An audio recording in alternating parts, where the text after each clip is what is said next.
You're watching the KGP Pregame Show, live from the KGP Studios in downtown Cambridge, Ohio. Your source for the latest local sports highlights, interviews, and information. Brought to you by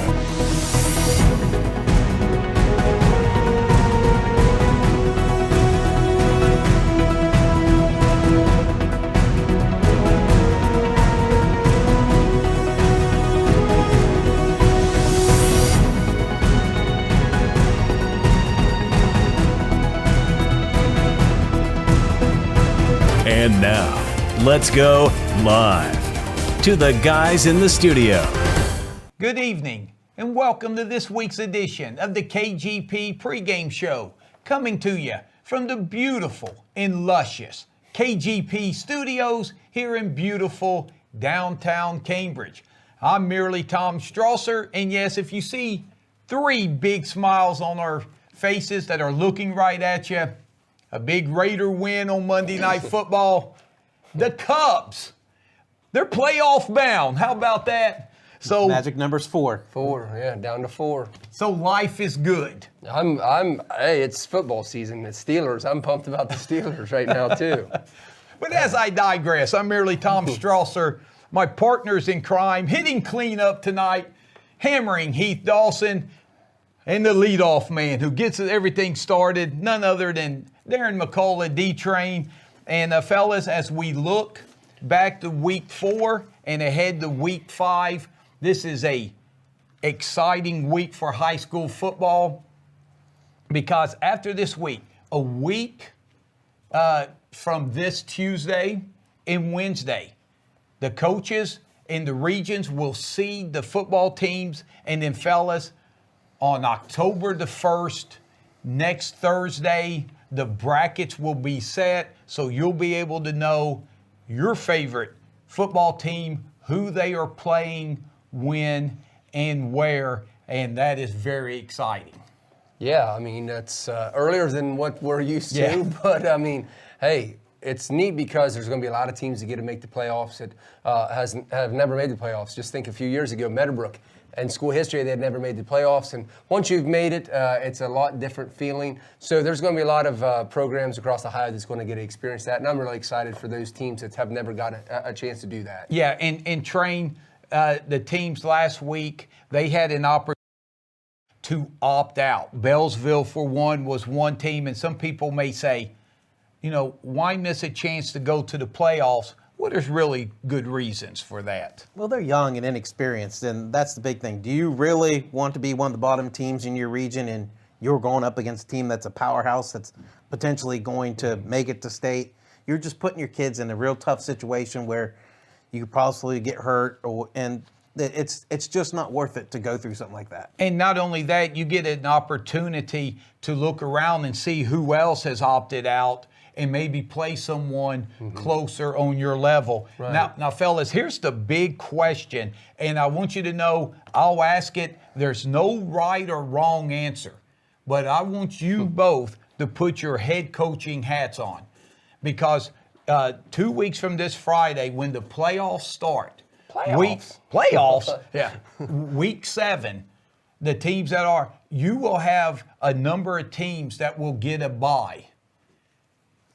Well, the OHSAA, if you get a bye the first round of the playoffs, they are still allowing you to look around and pick up a game and play week 7. I want to ask you, there's no right or wrong answer. If you have a bye, Heath, are you playing or are you taking the bye? Well, being that it's the high school level, I'm playing. Maybe if it was college or the pros, I might want an off week just to get healthy. But, in high school, it just feels like the rhythm and the kids being more anxious to play. I just feel like if it was my team, I would want to play. And that way, kind of use that game as a kind of a tune-up, maybe try to throw some wrinkles in there that maybe we haven't used for the season. So that's how I would look at it. I know the healthy part of it, but I want to play and keep that rhythm going. Train? I'm going the exact opposite. There is no way I'm playing because the luck I have. Now you think about right. Think about Friday night's game. Davis Singleton had to leave with blood on his uniform. Well, Josh Hupp was out for that game too. So they had to put Lacey luckily they were at the goal line and ended up scoring, but Lacey had to go in and take kind of some wildcat snaps. But if you don't have Hupp available, who's your backup, you're going to your third string, who is Easton Iable, who's in a boot.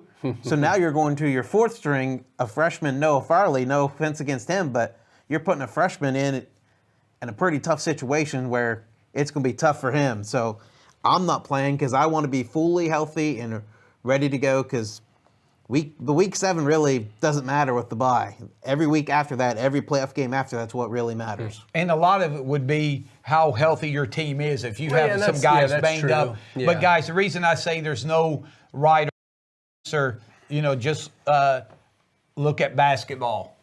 Teams get, they have an opportunity to take a bye or the pigtail game. There's a lot of coaches with the higher seed that'll take the pigtail game and play that extra game because they don't want the time off, while others do take that. So there's no right or wrong answer, but it is going to be interesting when teams come down to that decision what they elect to do. And that's why I'm glad I'm not a head coach, because, if you play and a player gets hurt, then the fan base is going to be upset. If you come out the next week and you didn't play and you're lackluster and you don't, live up to expectations, you get beat, well, then those armchair people. So really, I'm glad I'm not a coach to have to make that decision. Yeah, and remember, once again, next Tuesday and Wednesday, the 29th and 30th, the high school coaches will vote and seed the teams in the region.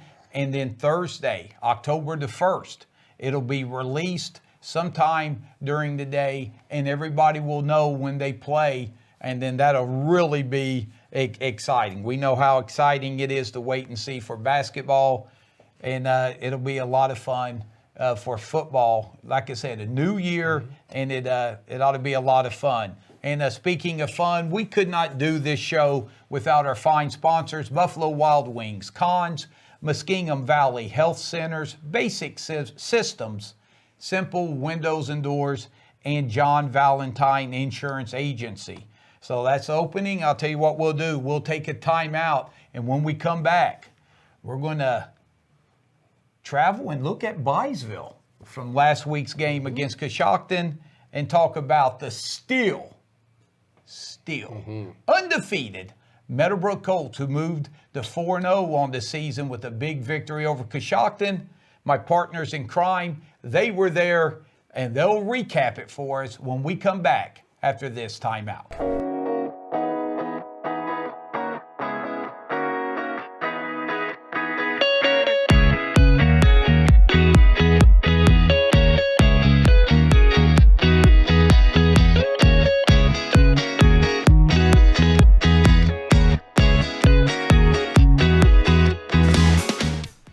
Welcome back to the KGP studios here in downtown Cambridge, Ohio for the KGP pregame show.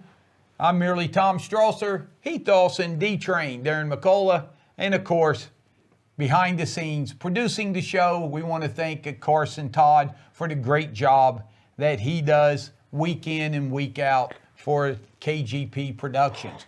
Well, fellas, one undefeated team in the area. They went into Friday night, senior night at home in Byesville. And when the horn sounded, they are still undefeated, and that's the Meadowbrook Colts.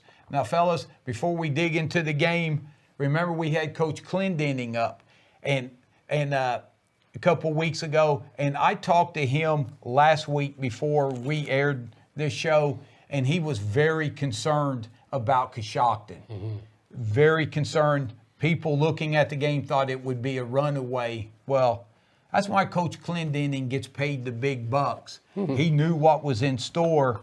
And fellas, Meadowbrook had to fight tooth and nail to get win number 4 on the season. Yeah, I'll tell you what, for those people who thought Coshocton wasn't a very good football team, if you were there, you got to see a really good football team. As Train can tell you, they had 2 running backs, Braden Johns and Corbin Haley. Those 2 kids were absolute studs in the backfield. And, what I liked about Coshocton the best is, they were down twice by 2 scores, and the resiliency that they showed both times to battle back and take the lead early on and then to come back and tie it. To me, I was impressed with Coshocton's ability to not just roll over and go away. Especially with it being a hype night, senior night down there in Meadowbrook. I was impressed with Coshocton. And Train, Coach Clendenning said Coshocton was going to go wing T and run it. And they did just that on cue. 46 carries, 206 yards, 2 touchdowns, but also lost 2 fumbles, which were big. Yeah, those were the first 2 drives of the game where they were marching down the field, fumbled away, and Meadowbrook goes down and scores on the other end both times. So they dug themselves a whole 14-0. But I'm sure their coach told the players, like, hey, we've moved the football on these guys. We can continue to move the football. Stay with it, and eventually things are going to start going their way. And things did start going their way once they tied the game up, and then they kind of started forcing some turnovers too. Mm-hmm. And Heath, I want to ask you, because Meadowbrook's defense has been outstanding, but so many teams are running the spread or throwing the football and don't play with the physicality that Coshocton does. Was that kind of an adjustment that Meadowbrook's defense probably had to get adjusted to, because you don't see it? Right. Train and I talked about that during the first half specifically.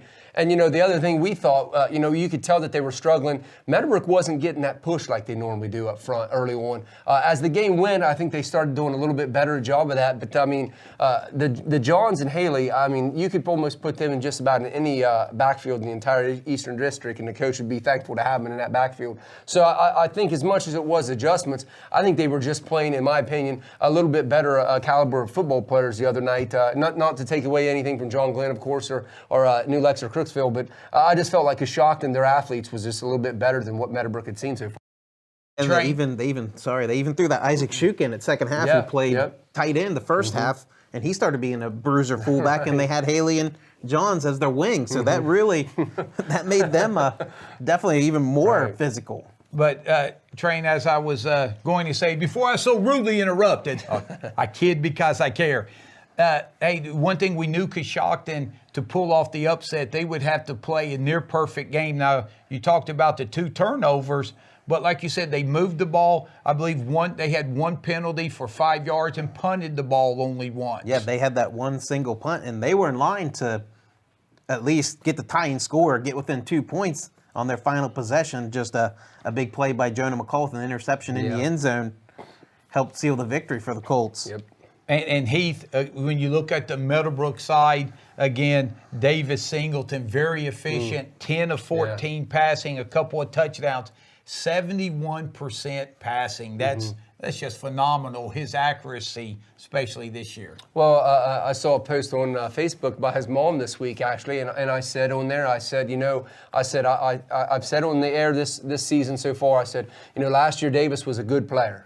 And I ain't going to take anything away from him. He's a good player. This year, he's a great player. His decision-making, throwing the football, is a lot better. I think his passes is more crisp. He goes through his progressions a lot better this year. And, when it's time to tuck it and run, last year he just ran a little tentative. This year, he is finding a hole, and he's putting his head down, and he's going. And, I think people with his ability to run now a lot better this year, I think it's helped his passing game also. And, Train, when you talk about that, you look at Davis Singleton. Here's a kid that a couple of times has passed for over 300 yards. Now, you look, he threw for 134, and you go, wow, what was wrong?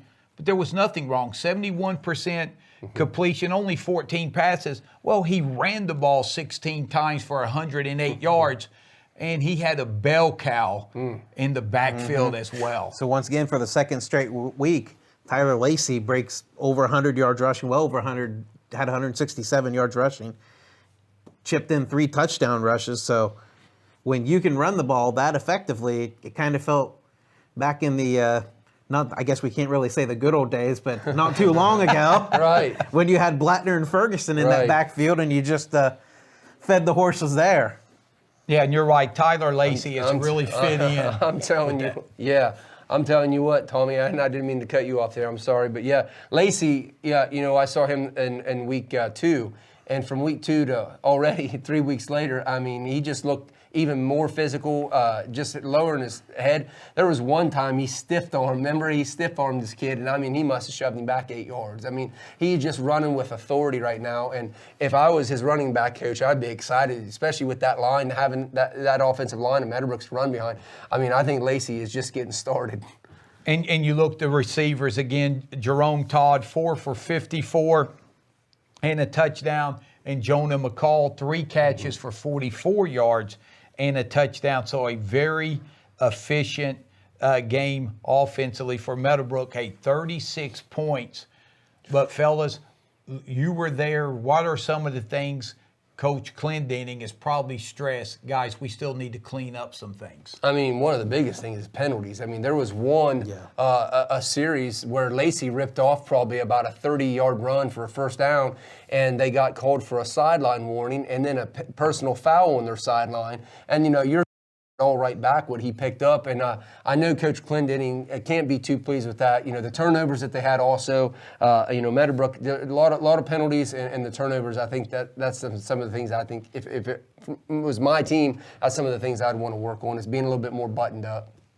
And I think he wants to win the line of scrimmage too, because they didn't win the line of scrimmage, and that was a big thing. He talked about us off the air when he was in a couple weeks ago about his defensive line, offensive line. They have to win the line of scrimmage, minimize those runs to 1-2 yards at max. And there was a lot of times those Coshocton runners were picking up 5, 6, 7, 8, 9, 10.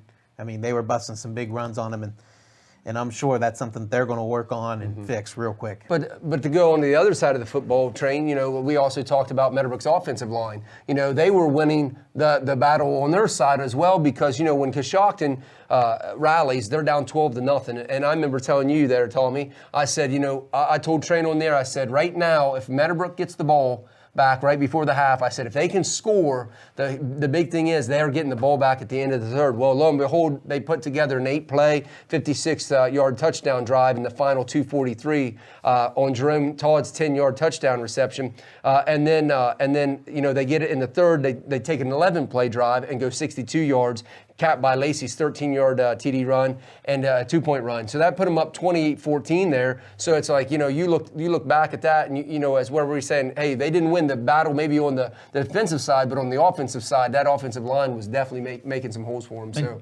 Train, can you give a shout out to the offensive line? Because again, you see all these stats, Lacey and Singleton, Todd, McCall, so forth.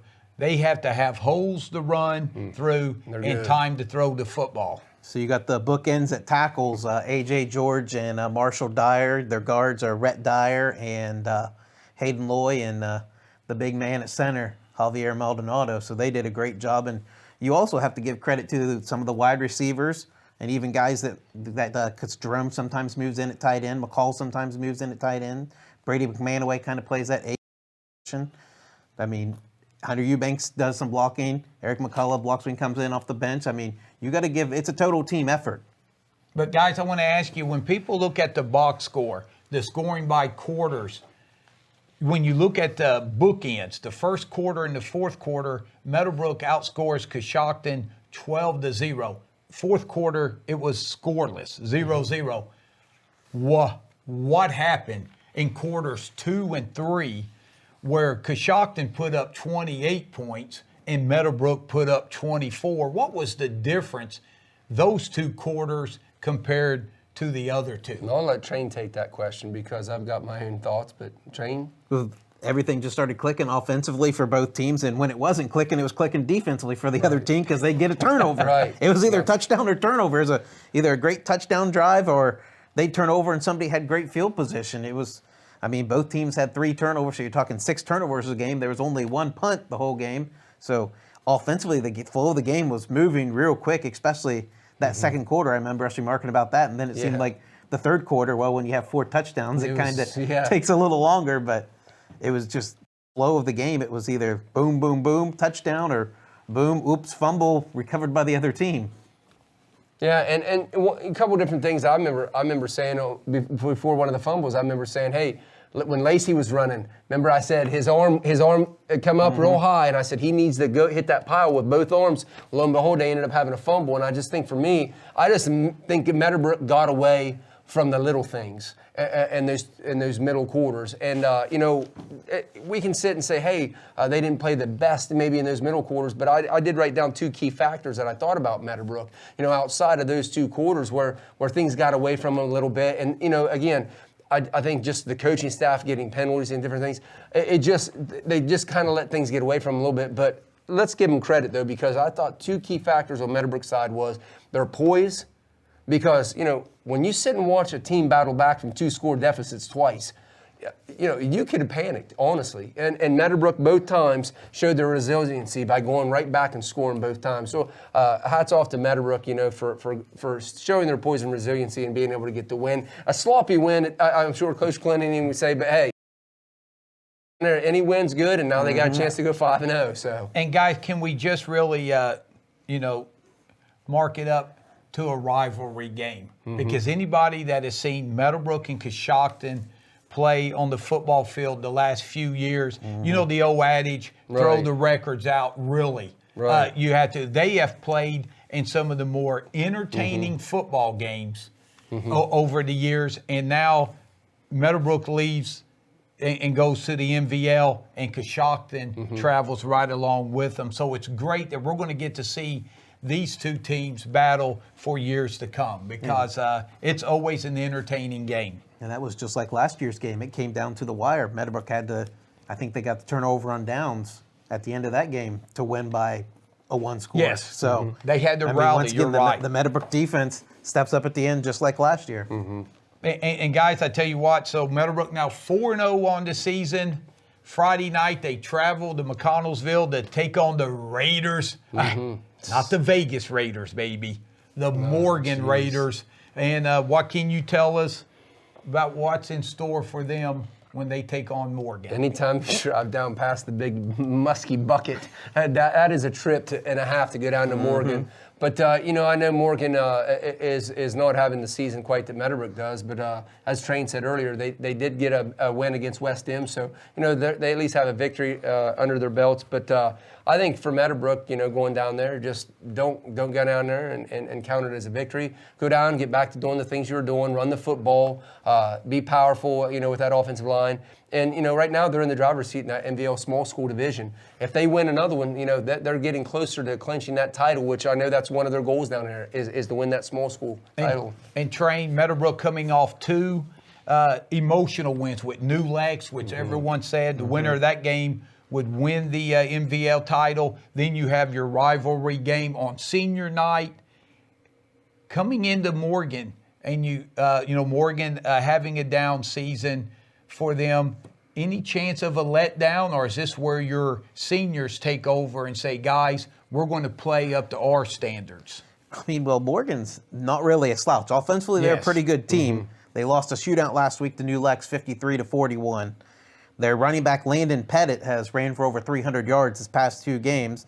They run a similar spread that most teams run. They got Gabe Altier, who's a good basketball player, so he's a tall wide receiver option for him that could cause matchup problems for Meadowbrook. They really haven't faced a receiver his size. And then Levi Brown, he has slung the ball around through 2 touchdown passes against New Lex last week. So even though they're 1-3, they're not a team that you have to take lightly. And you just don't go down to Morgan County and expect to get an easy W. And guys, you're right. Morgan, they're an athletic squad. Anybody who remembers watching them on the basketball court last year when, they made it to the districts and lost to Tri-Valley, who then lost to Meadowbrook. But, they've got some athletes. And like we said, a little down, they're 1-3, but they're going to be formidable and someone that Meadowbrook's going to have to show up and plan to go 4 quarters against a shootout with New Lex. They can score. Yeah. So, fellas, that wraps up our segment with the Meadowbrook Colts. And again, we want to thank our fine sponsors, Buffalo Wild Wings, Conn's Basic Systems, Muskingum Valley Health Centers, John Valentine Insurance Agency, and Simple Windows and Doors. Good luck to the Colts. When they travel to McConnellsville Friday night, we'll take a timeout, and when we come back, we'll talk about the Cambridge Bobcats. Shootouts. Wow. Did they have one Saturday at McFarland Stadium? And we'll be back to give you all the details on that here on the KGP pregame show.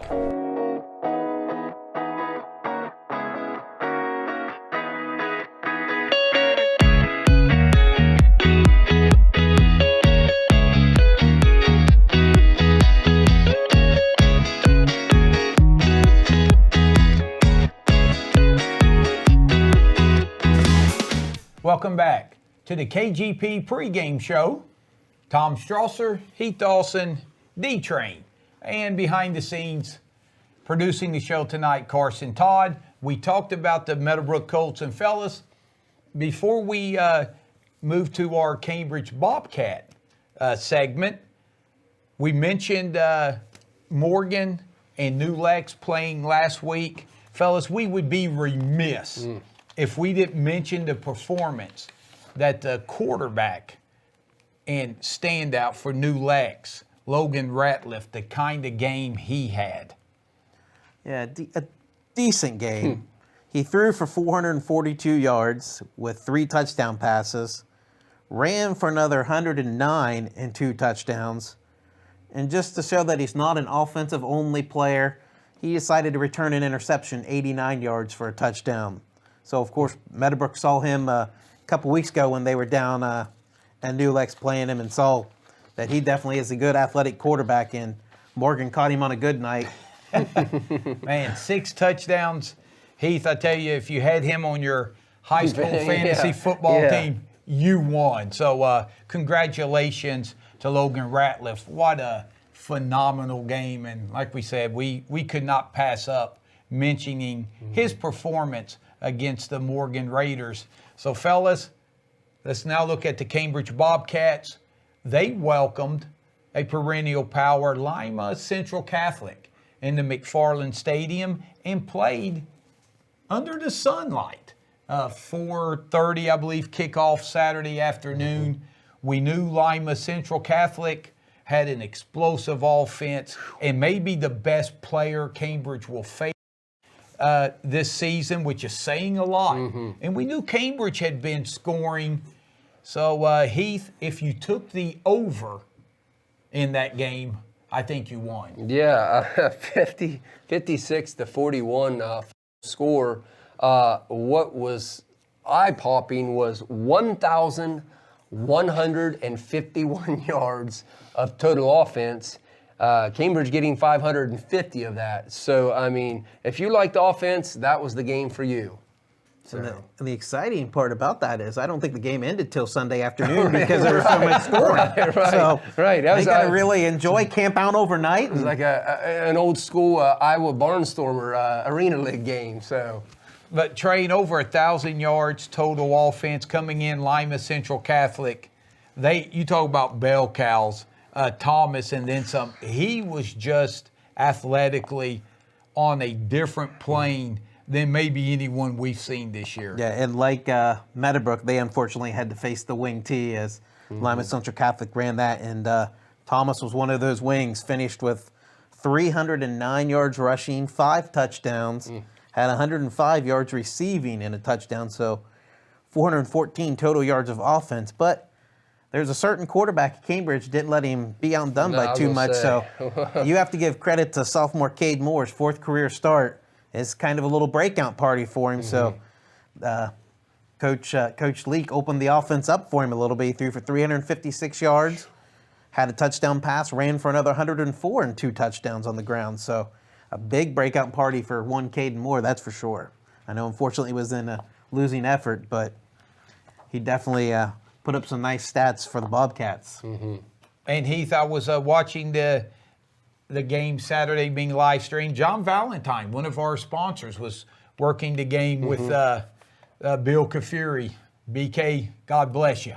But I just, they were talking about Thomas and getting some Division I looks. And anytime you face a D1 athlete, there's not a lot of them around. But Cambridge, when they would get down 2 or 3 scores, they seemed to respond every single time. Right, and when you look at where Cambridge was at, they were down 21-7 in the first, and they were able to pull within 7 going into the half. So, I mean, with a team like Lima Central Catholic, I mean, they're up 28-21 at the half. I mean, you have to look at what Thomas was doing. I'm sure Coach Leake and his staff was pretty pleased going into the locker room, only down 7, but in the third quarter, the visitors came out and put up a 21-7 edge. So it kind of pulled away and sealed the win, but Cambridge did do some good things. One of the big things in the game that I saw was, Cambridge had 2 costly turnovers, whereas Lima didn't have any. So those turnovers, when you look at the final score, you lose by 2 touchdowns. What if Cambridge would have had those 2 turnovers and been able to do something with those? It's always that coulda, shoulda, woulda stuff, but you wonder what would have come of that. So, yeah, Cambridge played a very good, offensive game, in my opinion. Yeah, and Cambridge defense, who is, they've really played well this year. The difference with Thomas was when he was able to get in the secondary, maybe it's a 10 or 12-yard run, but when he got loose, you wasn't going to catch him or touch him. But the Cambridge offense, again, trained, putting up the points, 41 points. So, again, taking positives. Coach Leake's got to be pleased with the improvement week by week and the leaps and bounds this group has really accomplished this season. And they had to move some guys around. Logan Mobilini, who's normally one of their star running back, was held to only 4 yards rushing. Caden Kenworthy, who's normally one of their top receivers, stepped in with 84 yards rushing and 2 touchdowns, and then had 39 yards receiving and a touchdown. Bartlett, who we know as their big-time defensive end, had 5 catches, 110 yards. And you look down that list, there was a few names there that caught passes, made plays for him. Whaley made some plays. Xander Caldwell made some plays for him. So they had a few different guys that stepped up when they needed them.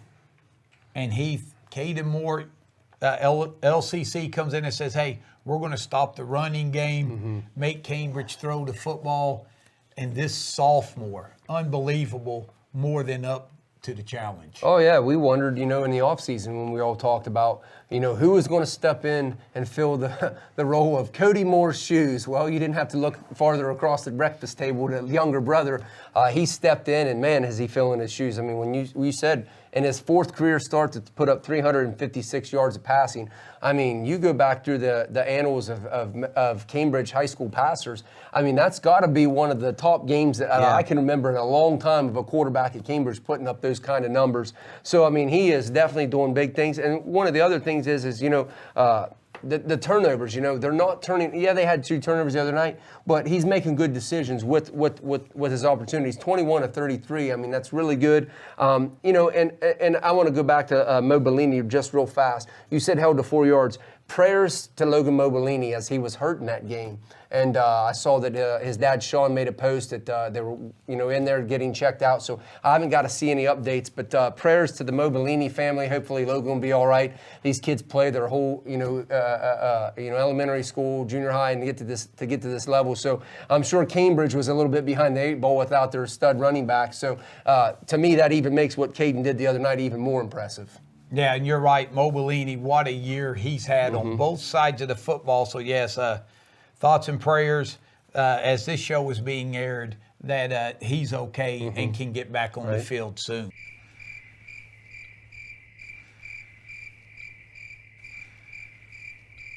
Well, what do we have next? That's a good question. Yeah. Yeah. Mr. Host. Mr. Host, where are you taking us next? Belair? We going to Belair? You're the driver of this bus. Did our host have a brain freeze or what? All right, go ahead. We got your backs. We got your back. I was waiting to see if Train wanted to add any more wisdom about the Well, I tell you what, the one thing you can game. say, the defensively, Cambridge did a lot better in the second and fourth quarters. They gave up 42 of the 56 points Lima Central Catholic scored was in the first and third quarter. So they started the game hot, and they started the second half hot against Cambridge. I mean, you said, Heath, the 2 turnovers, you take away 2 touchdowns, all of a sudden you're talking about a 1-point game. Yeah, I mean, and that's in a ball game that, I mean, we've praised Cambridge's defense, this guy specifically, but we've praised this defense going back, to the early season last year when they were struggling. But when you look and think Cambridge's defense gave up 400 on the ground, they gave up 7 touchdowns on the ground. I mean, that's unheard of with that Cambridge defense the last 2 years. And to know that happened and had 2 turnovers, and yet you look and they only lost by 2 scores, getting down big early and then a huge third quarter behind the 8 ball. I mean, Cambridge showed a lot of moxie the other night to be able to fight off all that. But fellas, if I do not have that awkward silence, we never get that juicy nugget that D-Train was able to deliver. That was impressive. I did not know that. Clutch moment. Yes, that was clutch. So a little awkwardness on my part sets you up, and everybody will be bragging on your stats. Folks at home, after the show, check out Indeed. On auditions, Train and I for a new host. So. All right, so we talked about Cambridge week 4. Now week 5 coming up. Who they got? They got Blair. The Big Reds roll into town 4-0. So Blair's been doing some good things this season. Last week, coming off of a big 25-6 win at Toronto. A couple names to keep an eye out on. Quarterback Jake Hetherington has been one of their mainstays on offense this year. Last week, he threw for 176 yards and 3 TDs. A couple other things to keep an eye on. Rayshad Pettigrew, good receiver. He makes good on limited touches. Go through his box scores this year. You'll see what I mean. Last week, proving it again. 3 catches, 97 yards, all 3 for touchdowns. Kind of reminds me of one Carson Todd's brother, Jerome, big play Jerome. So if you see Rashad, big play guy, and then on the ground, Colt Seacrest is their go-to bell cow. You're right. And Train, a lot of times teams always point to a game that they won that turned their season around. When you mentioned Cambridge and Bel Air last year, when Cambridge played Bel Air on that hot and humid Saturday afternoon game, Cambridge lost in overtime. How many? Not one. Not one, not 2, but 3 overtimes. But it I believe was 20-19. Yes, wasn't it? 20-19. Went for 2. Went for Didn't 2, convert. And it was that game that in a loss, I thought Cambridge turned the corner. Yeah, I mean, you look back at that, and I remember talking to Coach Lowry. He's like, if we could have just had that game, because remember, they started 0-2, and then they got hot. And that was the game, like you say, Tom. I think that they did turn the corner. I remember, what was it? Philippines, I think, had a soccer game or something, and they had to pull him away. Yes. Or that game might still be going on right now. But yeah, I think that was the game that turned the tide for their season. Some kids may in a heartbreaking game like that where you play not just regulation but 3 overtimes.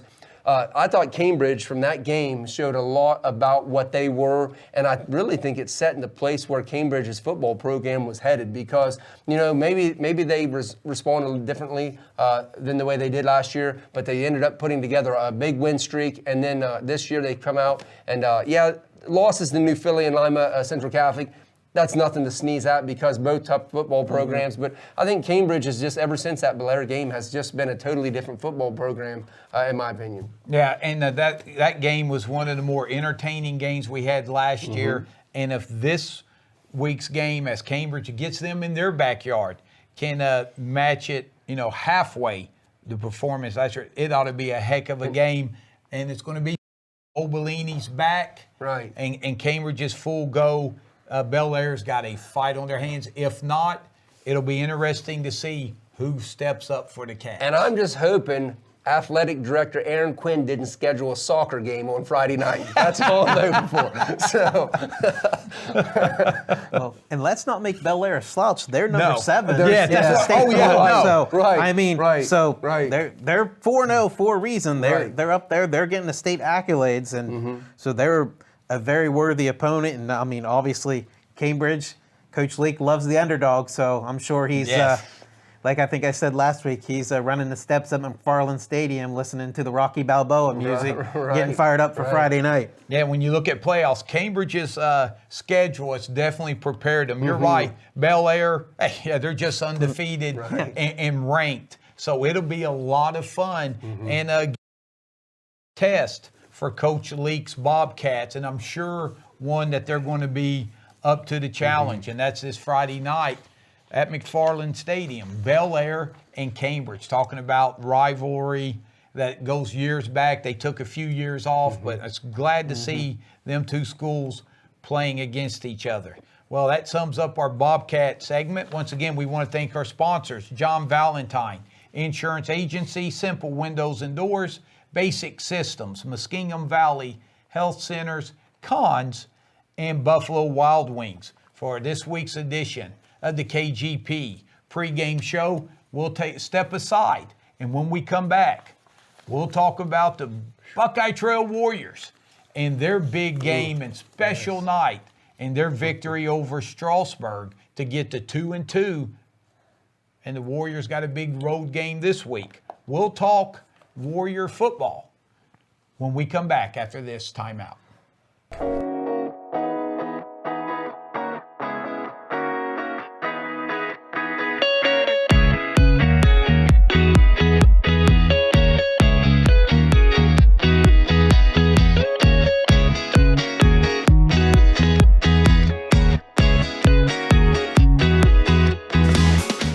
Welcome back to the KGP studios here in downtown Cambridge, Ohio. Of the KGP pregame show, we talked about the Colts, we talked about the Cats, and now let's talk about the Warriors.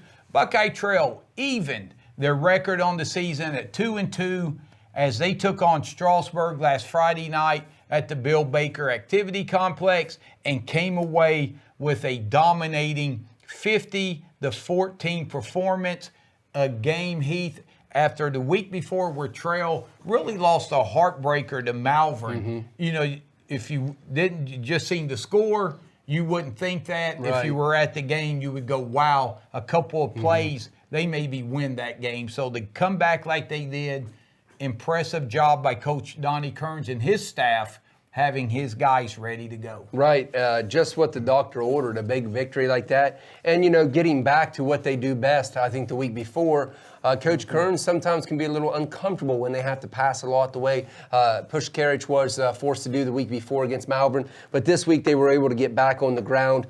They had 435 yards of total offense, and big night for Mr. Franco once again, racking up 239 yards on the ground and a touchdown. So, you know, when Trail is running at full power and it's a well-oiled machine, they are running it on the ground, and that's usually when I think that Trail plays their best football is when they're running it. And, you know, they can sprinkle a little pass here or there, but, you know, Coach Kearns, and they use that power game, I think that's when Trail shines the best. And Train, Heath talked about it, 435 yards total offense. The Warriors, on rushing, 406 of those on the ground. They ran the ball 55 times, so 55 of their 64 plays were rushing, and to hold Strasburg to 194 yards total offense. You talking about the offensive line for Buckeye Trail, and I'll give them props. Channel, Burris, Cole, Kelly, they really got control of the line, and when they did that, things really got out of hand in what was a close game through a quarter and a half. And that's the formula to their success. Buckeye Trail has 2 wins this year.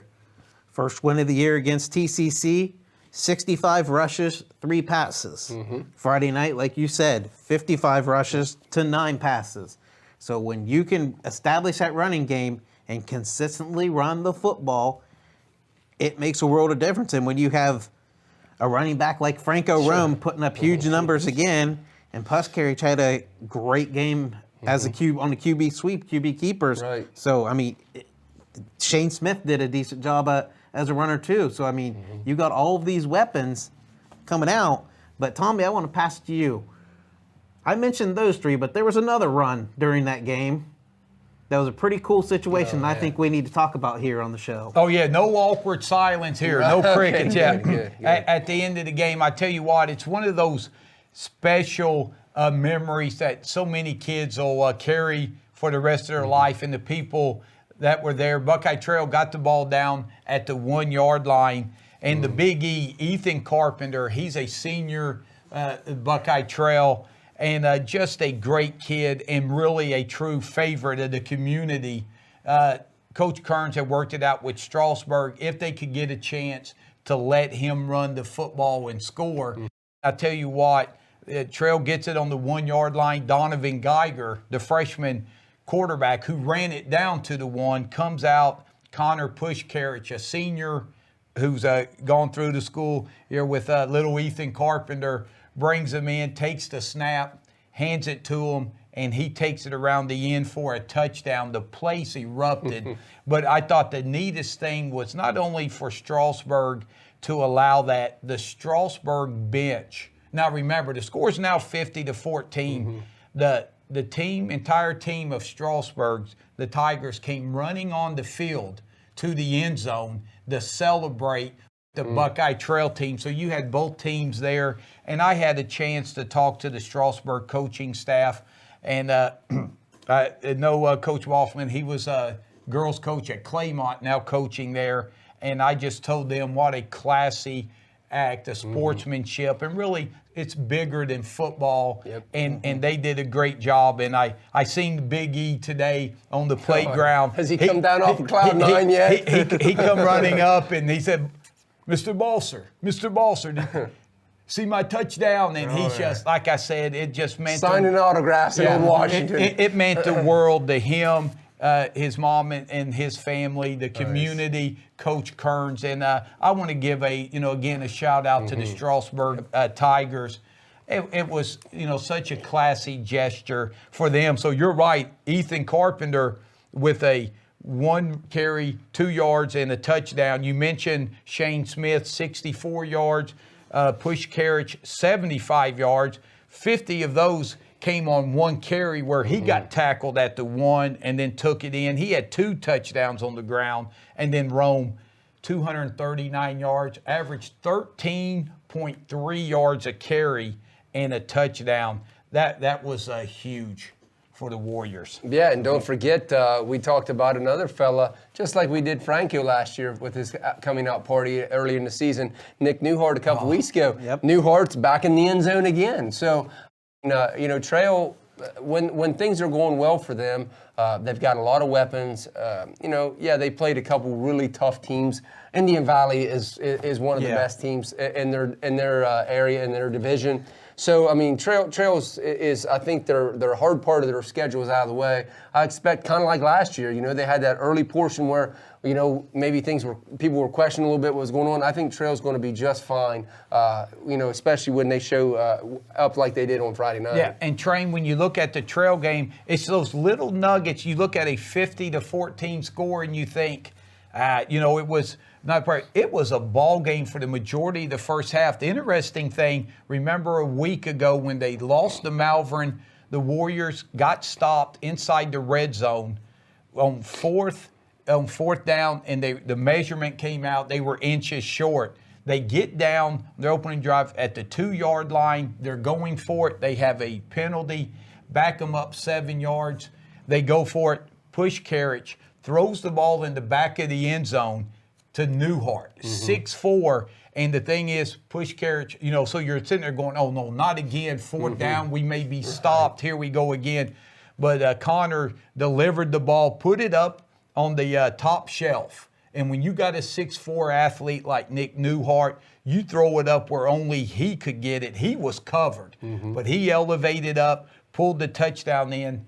Newhart had 2 touchdown receptions on the night to go along with an interception. Right. So he continues to build it. But Connor Pushkarich only threw the ball 9 times, 5 completions, but 2 of those were touchdowns. Now, fellas, Coach Kearns was not happy with the 11 penalties. No, sure the not. Warriors have to clean that up as they close out the last 2 games and then get ready for the playoffs. Coach Clendenning wasn't happy with the penalties against New Lex, and Coach Kearns, the penalty bug traveled to Old Washington. Yeah, that's right here in my notes. One thing to shore up. 11 penalties for 85 yards. So good job with the segue. But yeah, that's one thing that Trail's going to have to shore up is, you can't be having 11 penalties for 85 yards, I mean, when you think about that, that's almost the whole length of a football field. That's another score. So yeah, that's one thing that I know Coach Kern is probably going to drive home this week is, quit making mistakes, because usually, it's an offsides or a false start or something, illegal procedure, whatever it may be. Maybe you jump on the pile at the end and catch a silly personal foul. I'm sure that Coach Kearns, I know he's an attention to detail coach that I've ever met, so I'm sure he's going to be working on attention to detail this week. Yeah, and Train, you look at the other side of the football for the Warrior defense. I'll tell you what, first of all, one of the great names in the high school football season so far we've seen, Strasburg's quarterback, Caden Moore. And if you got a first name named Kate, I mean, that's great. But I tell you, this kid was a heck of a quarterback. Mm-hmm. He could throw the football. He could run 16 of 27, 163 yards. Had some skilled players on the outside as well. But their line, it was the line of scrimmage, Train, that as the game went on, Strasburg, they fought hard, but their line, they started to wear down, and then that's where things really opened up as far as the scoreboard. Yeah, when you can control that line of scrimmage, whether you're on the offensive end or defensive end, it makes a lot of trouble for the other team. You can go back to him struggling Friday night. We can look back when Meadowbrook played New Lex. Ratliff struggled a lot. I mean, you're talking about a quarterback who we just bragged about his accolades against Morgan last Friday. Well, Meadowbrook dominated the offensive line that game and made things a lot uncomfortable for him. So if you can make a quarterback uncomfortable, he's going to have a tough time putting up those numbers that he's accustomed to. And Heath, the Warrior defense, Blake Bates had 8 tackles, Aiden Snodgrass 7. We talked about the Newhart interception.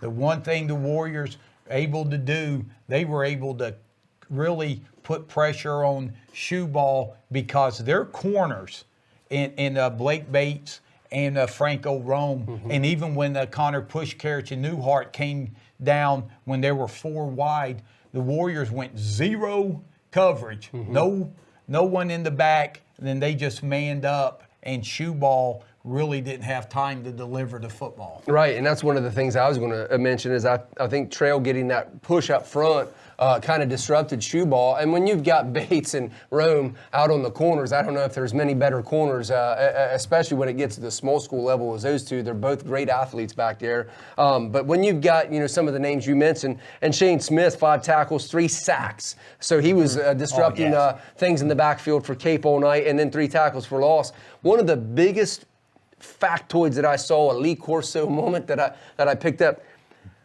Trail limited Strasburg to only having the football for 8 minutes and 58 seconds. That stat blew my mind. If Trail limits a team to 8 minutes and 58 seconds, they're probably going to win most of their games. So I thought that was a very interesting stat. Only 20 yards rushing when you look at Shoeball being as good as he is.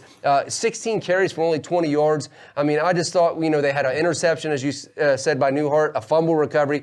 I think as good as Trail's offense was, I think it was even just as much or if not more about their defense the other night. Yeah, Train, when they played TCC, the Saints only had the ball for 9 minutes and 48 seconds. Here, only 8 minutes. That is unheard of, and that is very impressive as the Warriors look to build momentum and try to get over 500 as they travel the East Canton. Yeah, that's credit to their ground and pound back to that. I mean, Coach Kearns, he'll love those 21-play, 82-yard touchdown.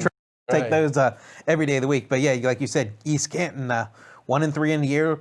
They lost to a common opponent, Strasburg, 28-6 earlier this season. They've kind of got their own do-it-all player in Chase Vaco, I think is how you say his name. He's Vaco. Coming off a 100-yard rushing effort. This is kind of he's a do-it-all guy. He's caught 9 passes. He's passed the ball at least 20 times, and he's rushed the ball at least 20 times. So they've kind of been trying to mix and match, trying to find where he's at his best. And they got Jake McCullough, no relation. He spells his last name wrong, with 188 yards rushing on the year for them. Yeah, so that is going to be a big game as the Warriors make that trip up I-77 North. It ought to be a lot of fun. Good luck to the Warriors, and Train as we go to break. he mentioned factoid. Could you Google that and get the definition? I want to be better prepared to respond to that next time. You got your pen ready to write this down? Yes. All right. We don't need any more cricket moments on this. Okay, all right, sounds Yes, good. yes. So, good luck to the Buckeye Trail Warriors. Congratulations on a big win against Strasburg. And, fellas, just a side note as we get ready to head to break, the game, the date was Friday, September the 18th.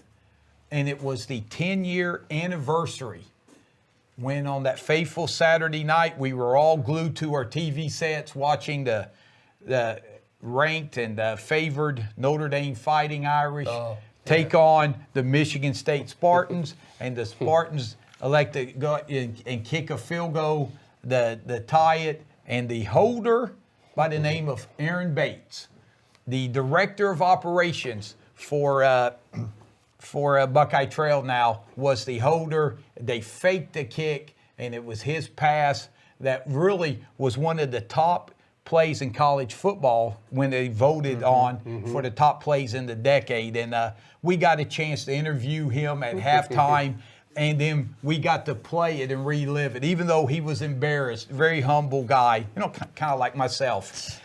It was a lot of fun reliving that with Aaron Bates, and a great memory we all got to share, and to know a classy guy like him. Probably the best kicker I've ever seen in person. And I saw Mike Nugent several times.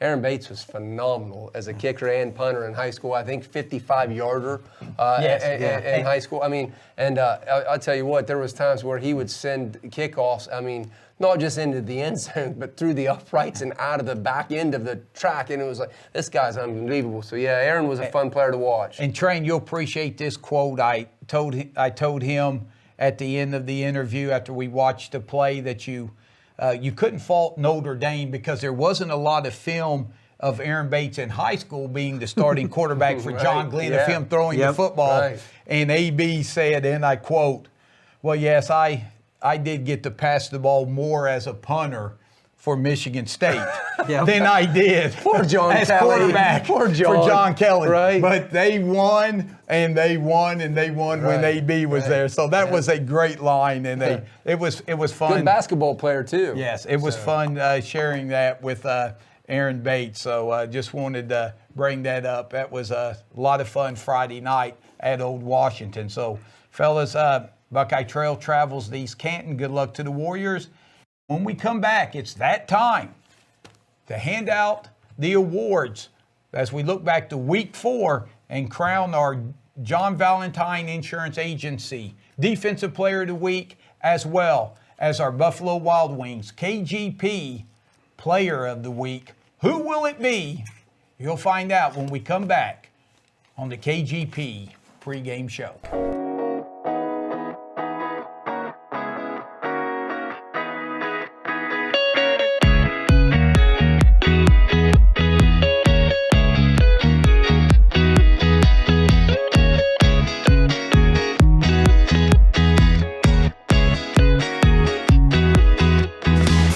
Welcome back to the KGP studios here in downtown Cambridge as we wrap up this week's edition of the KGP pregame show. We talked about Meadowbrook, Cambridge, and Buckeye Trail. We want to wish all three teams the best of luck tomorrow night. And now it's that time as we wrap the show up. It's time to give out our awards. And first, award that we're going to give out from Week 4, Heath, it's the John Valentine Insurance Agency Defensive Player of the Week, and man, did we have a lot to choose from. Yeah, it was really hard for us to pick this week. When you look out to Trail, we already mentioned him earlier, Blake Bates had 8 tackles, Aiden Snodgrass 7 tackles, Shane Smith, monster night, 5 tackles, 3 sacks, 3 for loss. So nice job for the Warriors. You go over to Cambridge, Caden Kenworthy, big night, 7 tackles, 3 tackles for a loss. So congrats to Caden. And then you go over to Meadowbrook.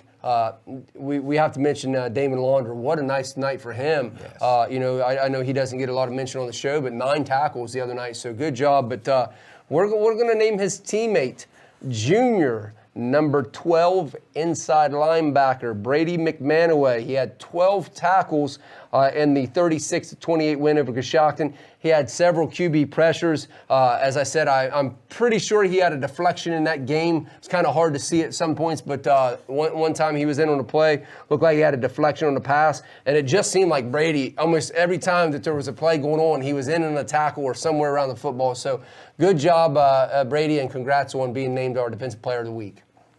Yeah, and Brady had I think he had his best offensive game last week for the Colts, and Train, that just got me thinking. Brady McManaway, number 12, 12 tackles. What happens if he changes his number to 20 Friday night? Just a thought. He might end up with 20 tackles. Yeah, then, that's is what right. we're guessing. But congratulations to Brady McManaway, as well as the others that you mentioned. But Brady McManaway, he is this week's John Valentine Insurance Agency Defensive Player of the Week. And now it's time to give out our Buffalo Wild Wings KGP Player of the Week. And Train, again, a lot of candidates for this one. Yeah, I mean, we'll start at Meadowbrook. Tyler Lacey, 167 yards rushing, 3 touchdowns. Worthy having to step from playing a wideout to a running back, had 84 yards rushing, added 39 yards receiving, had 3 total touchdowns. And then go to Buckeye Trio. Franco Rome, 239 yards rushing, a touchdown. Connor Pushkarich had 4 total touchdowns, 2 passing, 2 rushing. And then our player of the year, no matter what happens the rest of the year, Right. the big fella. The Big E. That's the Big player of the year. Ethan Carpenter with his dazzling 2-yard touchdown run on the left sweep, by far definitely going to be the highlight if anybody's here and anybody gets a chance to watch that video. I know Buckeye Trail Football posted it on Twitter and I saw it Friday night. Watch it the whole way through. Like Tommy said, it was absolutely awesome. I mean, the kudos, like you said, to Strasburg, but even after their whole team celebrates with him, watch Ethan pump up the Buckeye Trail crowd, and you even see him and Coach Kearns embracing each other at the very end of it, which just shows how much he means to that team and how much Buckeye Trail football means to him. But we had to go with the end. I know it was a losing effort, unfortunately, for Cambridge, but you cannot overlook the game Caden Moore.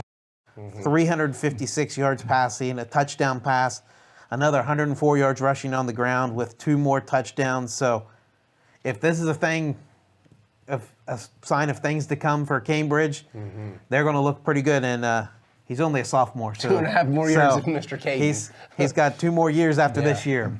Yeah, and what a track meet Caden Moore and his Bobcats were in. And I'm sure they need to lace their sneakers up tight, so to speak, tomorrow night when the Big Red of Bel Air invades Cambridge. So once again, we want to thank all our nominees, but our winner for the Buffalo Wild Wings KGP Player of the Week this week goes to the sophomore quarterback for the Cambridge Bobcats, Caden Moore. So congratulations to Caden, and again, good luck to all our local teams tomorrow night. So as we head on out, we want to once again thank our sponsors, Buffalo Wild Wings, Conn's, Muskingum Valley Health Centers, Simple Windows and Doors, Basic Systems, and John Valentine Insurance Agency. Be sure when you visit our fine sponsors, give them a special thank you for sponsoring this pregame show. So week number 5 coming up tomorrow night, and next week, the playoffs, the teams are voted on, and the playoffs will be revealed. So it's a big week of high school football next week, but let's look forward to week 5 tomorrow night. So as we head on out, once again, thank Carson Todd for producing the show. I'm merely Tom Strasser, wishing everyone a safe and healthy weekend. And Heath? You stay classy, Guernsey County. You count on me meeting you in the press box. And family, we'll see you next week here on the KGP pregame show. Good night, everyone.